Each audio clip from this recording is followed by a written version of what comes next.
این شبها فلسطین قلب همه مسلمان ها را به آتش زد. این شبها شبهاییه که دختر فلسطینی فریاد میزنه ای مسلمان کجایی؟ من خواهر تو هستم، من خواهر تو هستم، نام من عایشه و فاطمه هست.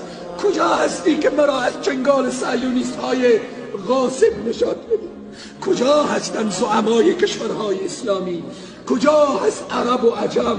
کجا هستن اینهایی که آماده با سلاحهای مجهز و اینها و خود را هم و نام خود را هم مسلمان میگذارند؟ 8 میلیون یهودی چی ظلم و جنایتی که در دنیا نمیکنه.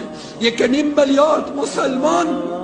نبی مکرم اسلام فرمودن روزی میآیه که امت من به مثل کاسه غذای تبدیل میشه، چند تا گرسنه بالی کاسه غذا حمله میکنه و چقدر غذا زود تمام میشه.